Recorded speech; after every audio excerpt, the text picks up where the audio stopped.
So, finishing the second half of this this week on social exchange. Your quiz 5 is now graded and your activity 5 is also graded. Your activity 6 is due this Friday at 11:59 p.m. And make sure to watch the supplementary videos for this week. So, a quick review of what we discussed in the last lecture. So, social exchange draws from psychological behaviorism, early theorists in that area like Pavlov, Watson, and Skinner. And early social exchange theorists contend that the persistence of an exchange relation is contingent on the social processes reinforcing or deterring social behavior emerging as individual actors form associations between particular behaviors and their corresponding rewards and punishments. So, again, why I recommend watching the supplementary videos, particularly those that talk about behaviorism and conditioning. It's kind of the foundation for social exchange theory. So, we're learning uh, from these exchanges, we're learning about what sorts of behaviors are associated with rewards, what sorts of behaviors are associated with punishments, and that carries over into our social relationships with others. And where we left off last time was on four propositions. The success proposition, which suggests that we will repeat behavior resulting in positive outcomes. The stimulus proposition that suggests that we will reproduce behavior resulting from past rewards. The value proposition that says that we will repeat and reproduce behavior resulting in higher valued rewards. And then finally, the deprivation satiation proposition, which said more often a reward is received, the less valuable it is. So, we're going to cover some examples of these four propositions. So, the first, the success proposition, which says that actors are likely to repeat behavior resulting in positive outcomes. So, if a behavior creates positive outcomes, it is likely to be repeated. So, here I have the example of a mom washing dishes with her daughter. And so, if we're looking at it from the perspective of a success proposition, so let's say that these two are they're engaging in a social exchange. Um, the little girl realizes that if she repeats this behavior, so she knows that when she offers to help wash dishes after dinner, it results in positive outcomes. Maybe her mom, maybe that positive outcome is just praise. Maybe she gets dessert if she helps with the dishes. But she, sees that, she sees the positive outcomes of that behavior. She's more likely to repeat it. So after every meal, she'll offer to help do the dishes because she knows it results in some sort of positive outcome. Like I said, like praise or maybe dessert or some extra time with, to watch a movie or a show or whatever the case may be. Um, so, in terms of the success proposition, so that behavior has been successful, it's resulted in positive outcomes, it's more likely to be repeated. And of course, you could look at that too from the mom's perspective. So maybe she's thinking, okay, if I get her own special gloves to help with the dishes and I stand here and help, she always helps when I do that. She didn't before. If I don't get out the gloves and all of these things and stand there to help her and coach her through it, she's not really going to be motivated to complete the task. She tends to do it when I reward her with like praise or extra time, um, with the television or dessert. So she received success from that behavior. And you could look at it that way too. And then we have the stimulus proposition. So, the stimulus proposition says that actors are likely to reproduce behavior resulting from past rewards. So, if a behavior is rewarded in the past, it is likely an individual will continue the previous behavior. So, it seems similar to the success proposition.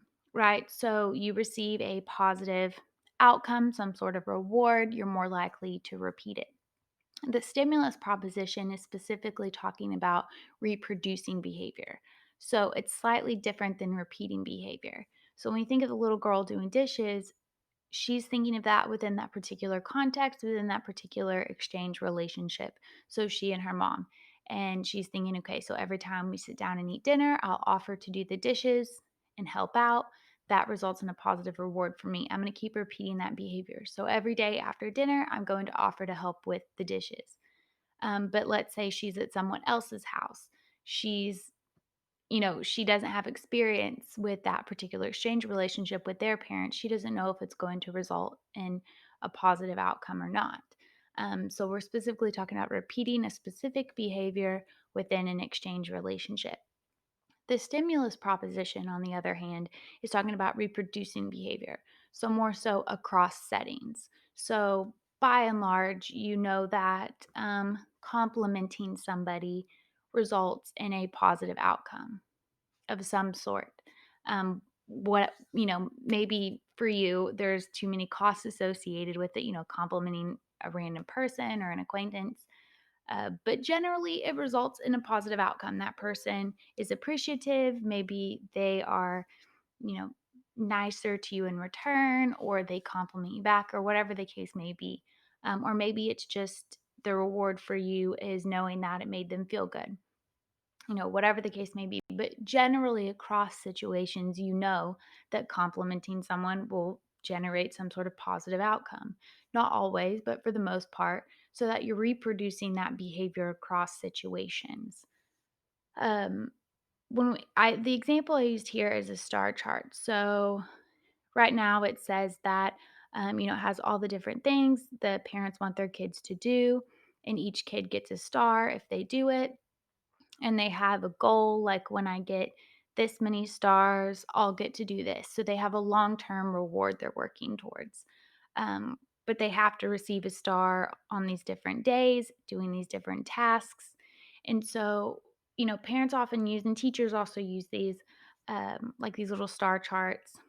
Because it's not necessarily, of course, you want every kid to, learn to put away their toys, tidy up their room, help with chores, brush their teeth, all that kind of good stuff. But it's not necessarily in that situation because you're not just teaching them to help out around the house, you're teaching them to be responsible, to be accountable. So you're holding them accountable by having this star chart. They receive a reward in the short term. So they get a star for completing the task.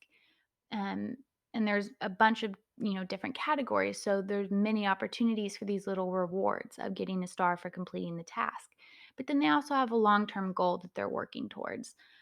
So they are learning to reproduce this behavior across settings. They're learning to be responsible for their own well-being. They're learning to be responsible for their items, um, their room. They have to do their homework. So it's across all these different settings. And also to do things like help with chores, take a bath, care for pets. So um, they're learning to do all of these different things across various settings. And it's not something that's only to apply within the household, but also something that is expected to translate over into situations beyond the home. So in school, when they're visiting other people's homes, offer to um, do the dishes, but also just things like brushing your teeth when you're spending the night with a friend, because it's not just within this particular setting, but in the long term, you're expected to learn these skills. And so it's giving them rewards and helping them to associate positive outcomes and rewards for completing these tasks, for doing these behaviors. And so it's supposed to help them reproduce that behavior across settings. And so that's what the stimulus proposition says, is that, we're more likely to reproduce behavior resulting from past rewards. So we're thinking about past rewards. And over time, that may not even be something that's necessarily conscious, like, oh, I know that when I brush my teeth, I get a star.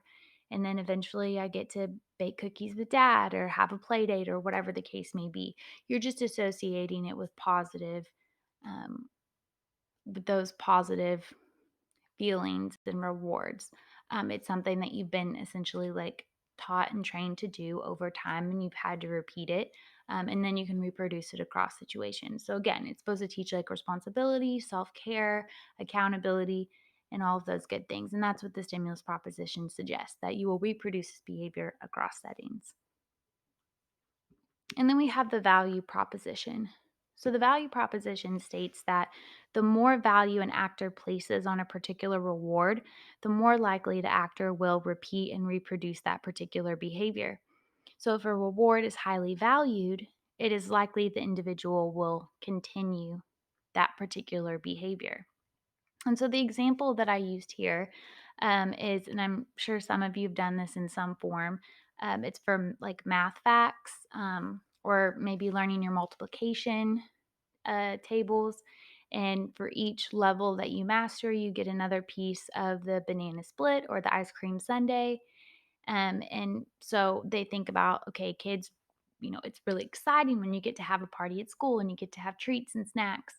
And kids tend to really love ice cream. And, what's better than seeing a whole banana split or ice cream sundae with all these different toppings? And so that's a highly valued reward. And so they're using this reward. So you have just, the reward of getting to add another piece to your banana split, but also the long term reward of knowing that the more work you do now, you get all these little rewards in between, but the more work you do now means that you get a bigger Sunday at the end. And so, again, that's a highly valued reward. And because of that, um, it's intended for the students that they will repeat and reproduce that particular behavior. So they'll continue to not only repeat that behavior in terms of mastering each subsequent level of, their math facts or multiplication table, each level of that, but they'll also reproduce that behavior across settings. So teaching them how to set goals in the short term, but also accomplish them over the long term, so that it's expected that it's something that's going to carry over beyond just this particular situation, that it's modeling for them and teaching them, again, how to set those short term and long term goals. So they expect that they'll continue to repeat it in this setting, but also reproduce it across settings. And again, it's a highly valued reward, so it should be very motivating. Um, and because it's a highly valued reward, it is likely that the individual will continue a particular behavior. And so we can think of that. This is an example for a classroom, but you can think of that in terms of within just a relationship between two people. Is that in terms of reproducing and repeating behavior, the higher the value of the reward to that particular individual, the more likely they will continue that particular behavior. And so, another reason why I use this example is because I saw this particular picture and it made me think of back when I was in elementary school, and everyone else is really excited about this. Me personally, I'm lactose intolerant. I mean, I love ice cream, but I'm just like, hey, it's not like my favorite thing in the world, so I don't really care. And I remember at the end of the school year when everyone got to make their banana splits and ice cream sundaes, I think I like had a dish. The banana might have been there, but I think I just had a dish, because it wasn't really motivating to me. Uh, but eventually, over time, obviously, like I learned those things, but it wasn't a highly valued reward. I wasn't really motivated to get it. I was like, whatever, I'll learn this information when I learn it. But I'm not going to learn it for an ice cream sundae because it's not, again, it's subjective, and it wasn't really a highly valued reward for me in particular, although it was for other kids. I would imagine, particularly kids who don't get to have like ice cream and treats as often as they would like, they're probably really excited to be able to get to do that.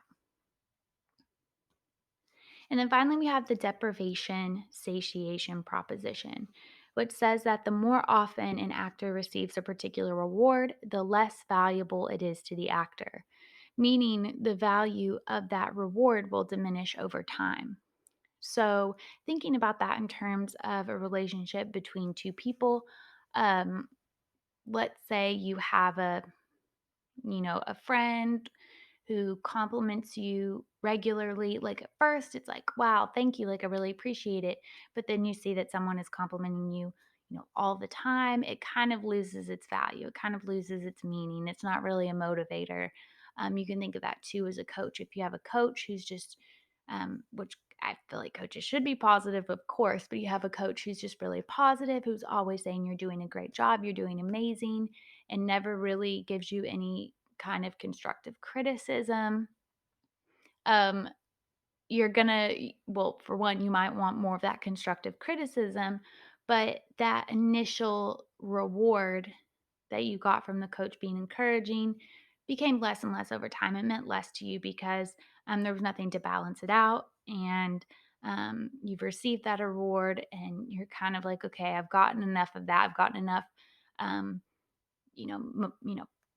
positivity and compliments. Like, I appreciate it, but I need something to balance that out, to make it so that when you praise me for doing something right, I know it's really because I did something right, and not just because you're not really paying attention to my performance and trying to help me grow as an individual, as an athlete, or whatever the case may be.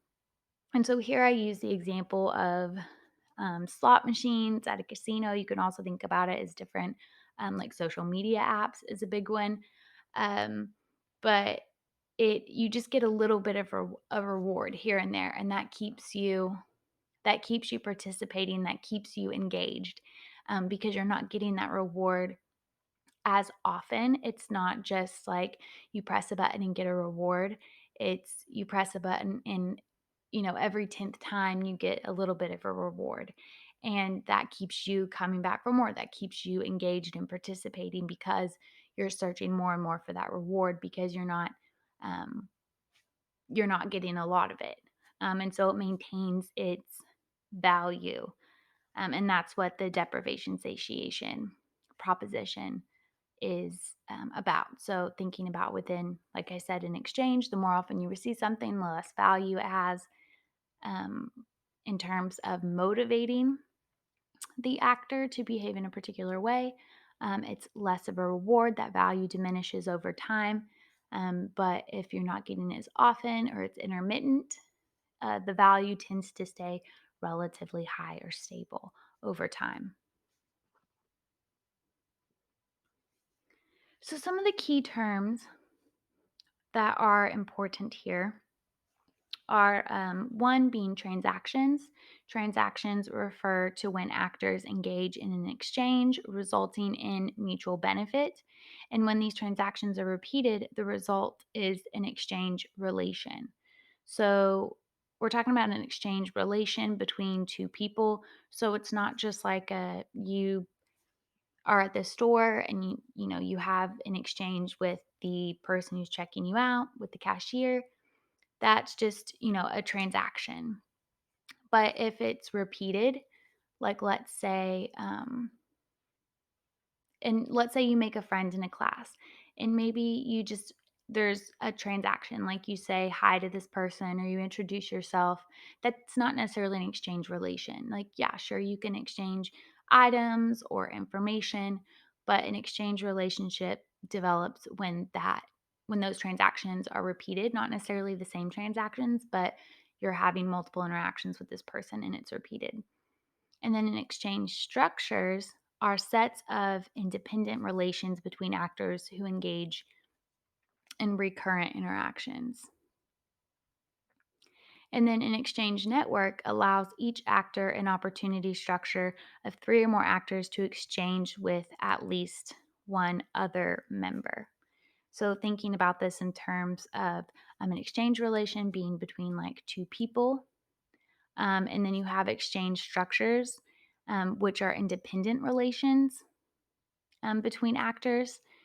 And then you have exchange networks, which creates this larger opportunity structure of three or more actors to exchange with at least one of their members. So that means that you have alternatives of people within this larger exchange network to interact with and exchange with. So you can think about that maybe in terms of like a classroom. So within a classroom, there's this larger opportunity structure. Like there's people within the classroom that, and it might work better too if you think about it in terms of like an elementary school classroom where you know all of your classmates, and you interact with them on some level.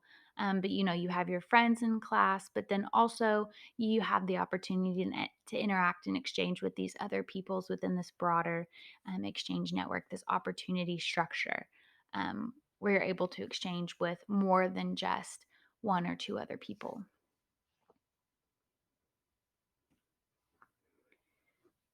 And so, thinking about forms of exchange. So, exchange structures are configurations of exchange relations varying by the nature of connections, network size, and frequency of exchange, thereby relying on mutual dependence. So, the exchange structures for them to exist, um, again, it's depending on things like the nature of those connections. Like, is this person your friend, your teacher, your mentor, whatever the case may be, the size of the network. So, how many people are in this particular exchange network, and how often are we exchanging? And so, therefore, it relies on this mutual dependence of all the people within this exchange structure. And so, connections between relations within these structures can be characteristically positive, negative, or both. So, are these, positive relationships? Are they negative relationships? Or is there a mix of both? And the nature of these transactions, including the degree to which they're interdependent, so they're depending on each other, it differs across different forms of exchange. And so that's just some things to kind of give you a foundation for understanding these different forms of exchange that we're about to discuss. Is that the connections between actors can be positive or negative, or a mixture of both. Um, and that this differs, the nature of these relationships, and the extent to which you're depending on others in these exchange structures differs across these different forms of exchange. So keep that in mind as we go through these different forms. So, first we have productive exchange. Productive exchange can be a dyad or collective effort to coordinate shared resources to reproduce a common benefit. So when we think of it, so because of this high interdependence, um, so that what it does is because like it could be, of course, it could be between two people. It can be this collective effort to coordinate shared resources to produce a common benefit. Um, it results in high interdependence. So you're very much dependent on the other people, and they are very much dependent on you. And so, by requiring high interdependence, this form of exchange fosters strong cohesion and strong solidarity. And so, one thing to consider is like what might be is, and that sounds great, right? High interdependence and high solidarity, cohesion. That sounds great. But some drawbacks of high interdependence. You also think of one, the risk associated with it, because you're just as dependent on others as they are on you. So you also encounter issues with coordination because both actors have to contribute for either one, or for all of them to benefit. And both people or all of the people in um, this exchange structure um, have, incur benefits and costs simultaneously.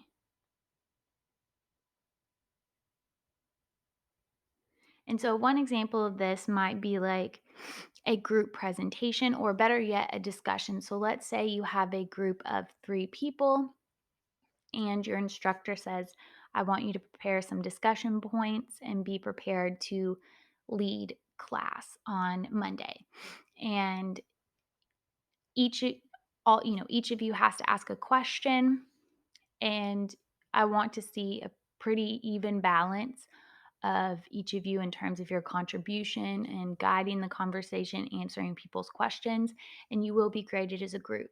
If it's just one person doing it, doing all the work, you're not going to receive a good grade because this is, a group project, and I want to see you working, as a cohesive unit, uh, coordinating your class discussion as a group, and that's how you will be graded. And so, because of that, every person has to contribute for everyone to benefit. So, you're thinking to yourself, okay, I have to do my best because my, other two group members are they're depending on me for their grade, so I need to be prepared. But also, you're thinking to yourself, well, I really hope my other two group members are just as prepared as I am because my grade depends on them. So it fosters this high degree of interdependence. That means that you really there's a lot of risk associated with it, but also a lot of trust. And if you work together as a group, it can form it almost necessitates cohesion within a group because you have to be a cohesive group for it to work and it to work well. So then we have negotiated exchange.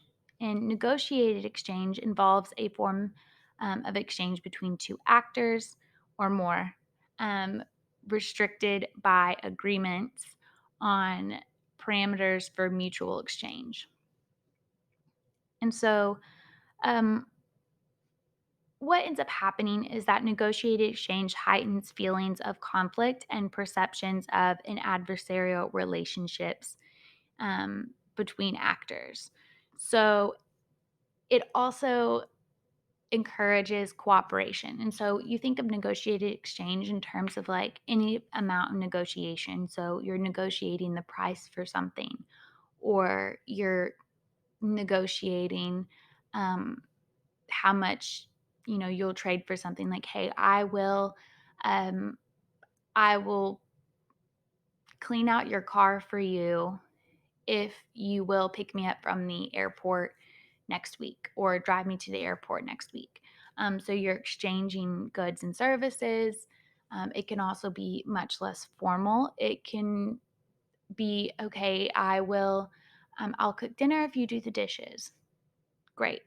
It doesn't have to be super formal, but you're negotiating, because someone might say, well, no, you're going to cook dinner and we'll enjoy that for 30 minutes, which is great and I appreciate it. But the amount of dishes that are a result of cooking this particular meal is going to take me an hour to clean up because I have to do the dishes, I have to wash off the counters and do all of this other stuff. And it's going to take me an hour. So I don't really feel like that's a fair exchange. So there's negotiation involved in that. Um, so it necessitates and encourages cooperation. You have to cooperate with your exchange partner or partners to decide what are the appropriate parameters for this exchange, um, and all that good stuff. So another example might be like you perform a service for someone and they pay you.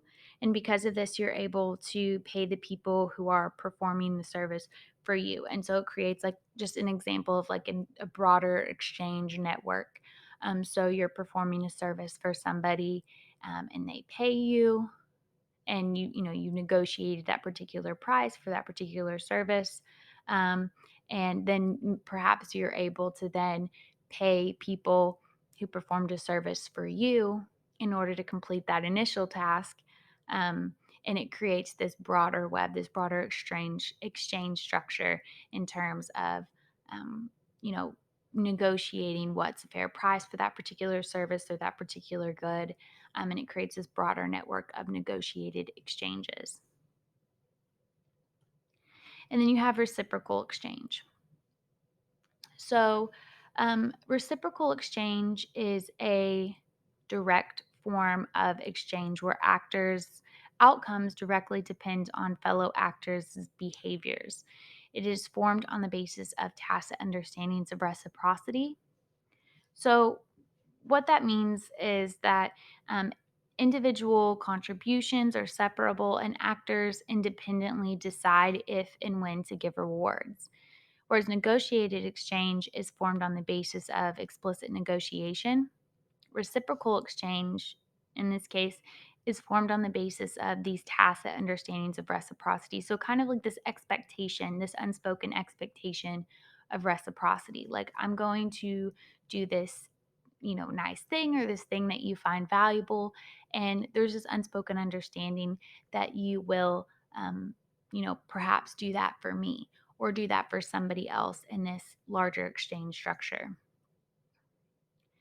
And although it produces weaker power use, it also encourages, um, you know, greater feelings of trust and effective commitment and stronger perceptions of the partner's fairness than the negotiated exchange in particular. So, because it's not something that is a negotiated exchange, there's this like it doesn't have to be super formal, but it's a little more formal in terms of uh, what you're offering and then your expectations for what you will receive in return. And the other person or people have expectations as well. In reciprocal exchange, it's because it's implied, that expectation of reciprocity is more implied. It's not, there's not this kind of contract, so to speak, in terms of this give and take.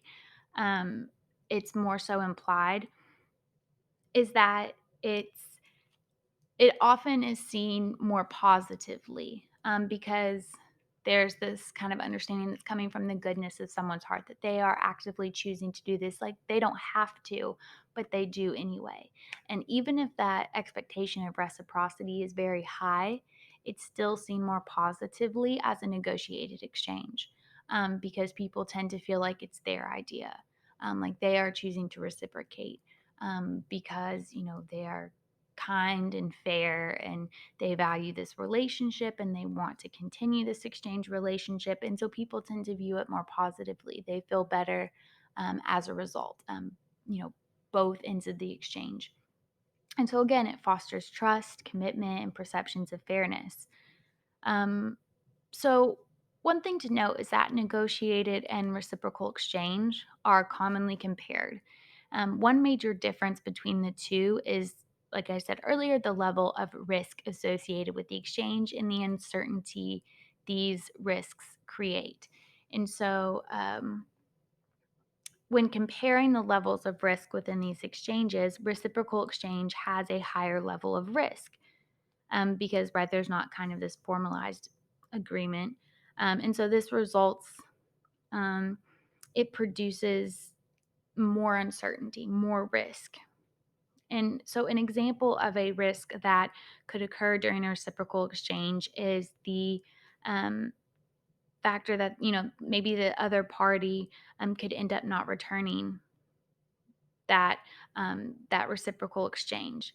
Um, so they could end up not returning that particular favor, and completing the reciprocal exchange. So it's just a one-way exchange. It's not reciprocal. The person does not reciprocate that, favor or service or good or whatever the case may be. But negotiated exchanges are often a little bit more binding. It's the conditions and parameters are made explicit. And so they involve, especially if they're formal negotiations where there's like an actual contract involved, they involve the least amount of risk. And so that results in individuals feeling low levels of uncertainty. And so, one of the reasons why reciprocal exchange fosters trust and commitment in particular, is that, again, the person doesn't have to reciprocate but they choose to, and everyone feels like it's their idea. There's not this binding agreement that's like forcing you to reciprocate even if you don't really want to. You're choosing to reciprocate, and again, because there's this high level of risk and uncertainty, because there's no formal or binding agreement, you're there's nothing there to make the person do it. And so when they do reciprocate, it fosters trust a lot more because they didn't necessarily have to, but they did. And so reciprocal exchange is really good at fostering trust and commitment over time because this person will reciprocate and hold up their end of things, and do their part, and no one, they don't have to, they're choosing to. So that's a more trustworthy partner, and you feel more positive feelings towards that particular exchange partner. So, one example of this, of reciprocal exchange, might be something like carpooling, is the first thing that I think of. So when you think of it, maybe a group of 3 people, and one person, okay, I'll drive Monday, the next person will drive Tuesday, the next person will drive Wednesday. And then you just, follow that pattern. And maybe one person does more, or one day they all just drive themselves to work or take public transportation, or maybe they, um, whatever the case may be. But they offered a carpool. And so I'll drive on this day. Um, and you're expecting that the person is one, going to be there in enough time to pick you up so that you can make it to work on time. You also expect that that person isn't going to call in sick because you're depending on them for a ride that day. Um, and so there's a high level of risk and uncertainty. And over time, as every person holds up their end of, the bargain, so to speak, and does their part, you trust them. You know that they're going to be there. You know that you're never going to be left hanging. You're not going to be late. You're not going to, they're not going to put you, your schedule, and your, reputation at work at risk. So you really begin to trust those particular individuals. And so you know that when it's your turn to drive, you have to do the same for them. Um, I mean, you don't necessarily have to, right? You could just call in 5 minutes before you're supposed to be working and tell the people you're supposed to drive, like, hey, I'm sick, sorry. Um, but you know not to do that because you wouldn't want them to do that to you. And so you're just reciprocating by making sure to be prepared, to be on time, to keep them informed. And it fosters this high level of trust because there's so much risk involved.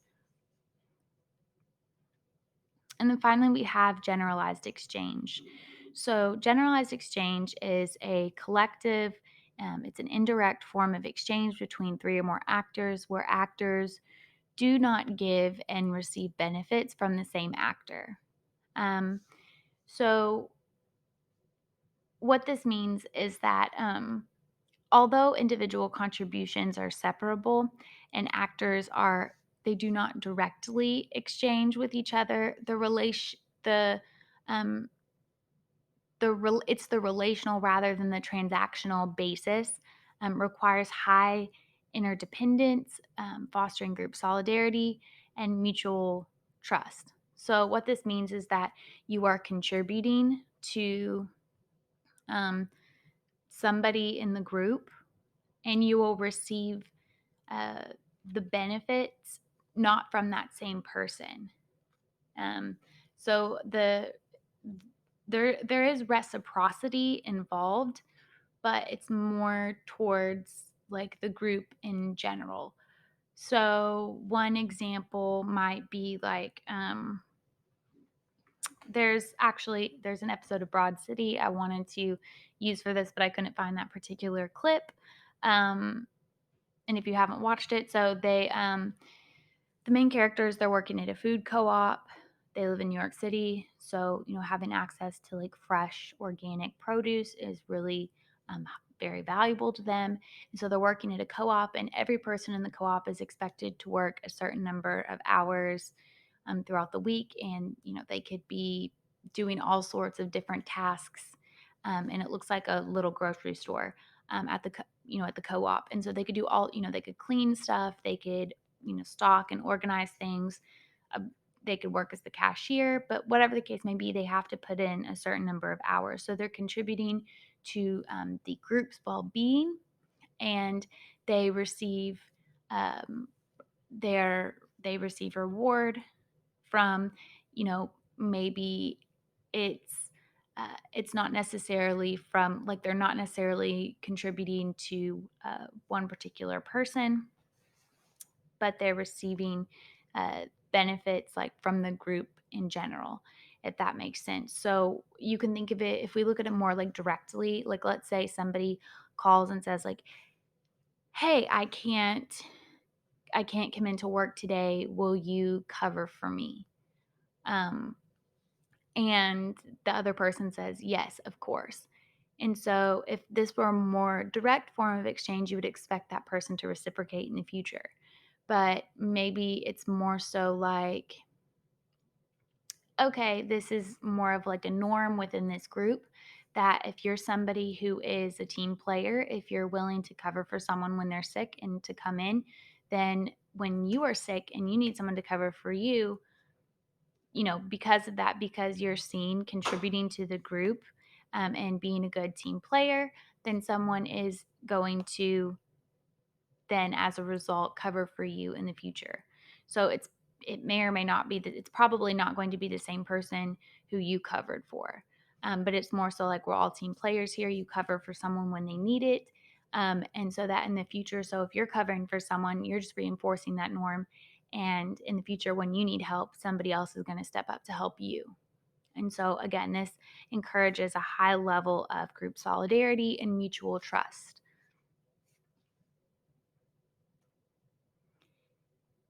And so, to kind of wrap everything up, to give you a little overview of these different forms of exchange, I made the chart here that goes into the kind of positives and negatives of each form of exchange. So, in productive exchange, it fosters cohesion and solidarity, but it also creates issues with coordination. It's difficult to coordinate. Then in negotiated exchange, it fosters cooperation, but it also there's perceived conflict because of the fact that it's based on this negotiation. It's based on these more formalized standards. And then for reciprocal exchange, it fosters trust and commitment. But there's also a high level of risk and uncertainty, so it can be a bit stressful. But it can also form very trusting, strong, committed exchange relationships. And then finally, generalized exchange fosters solidarity, group solidarity, and trust among members of the group. However, there's an issue with free riders. So that's people who are benefiting but not contributing. And so going back to that example of people working at a food co op, everyone's expected to work a certain number of hours, um, so that you can, have the benefit of being able to shop at this food co-op because it can only support a certain number of people in that particular area. And so you have to contribute to keep it going if you want to gain the benefit. But the issue with free riders is, and what happens in that particular episode is they get banned from the co-op. They actually get banned from all of the co-ops in the city, but they get banned because they weren't contributing. So they were considered free riders. They were benefiting from everyone's work, but they weren't contributing to this shared uh, sets of exchanges. Um, and so, of course, like what it sounds similar to what we talked about in productive exchange. So everyone is contributing to this shared resource for everyone to benefit. But in generalized exchange, the difference is, and again, using this co op example, is that um, it's expected that everyone contributes so that everybody can benefit. But that's not, it's not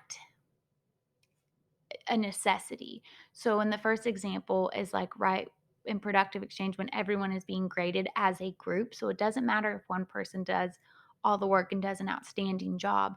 That wasn't part of what you're being graded on. You're being graded on your ability to work as a group and to, coordinate with everyone as a group. And so, like, it is a necessity for everyone to work together in order for everyone to gain a benefit. But in generalized exchange, there's going to be people who are high contributors, who are contributing more than others are. You're going to have people who are, just doing a better job than other people are. They're, have more free time. They're more willing to give. They're going to go above and beyond. They're always going to do a little bit extra. And that's great. And a lot of times that can often cover for a certain amount of free riders, people who really aren't contributing, but they're gaining a lot of benefit. Um, and so you're always going to have that. The high contributors are making up for the free riders or the very low contributors who are benefiting. But once that balance kind of gets out of whack, you can't have too many free riders because then it's actually ruining everybody else's ability to gain benefit from that, regardless of their contribution. So they're not gaining even, the proportional amount of benefits that they put into it. So free riders is a big issue in terms of generalized exchange. But other than that, next next week, where we pick up on the second half of our section on social exchange, we'll talk more about some applications, some critiques, and we'll go a little bit more in depth in terms of social exchange. But other than that, your activity 6 is due Friday at 11:59 p.m. And I hope you all have a great rest of your week. Thanks.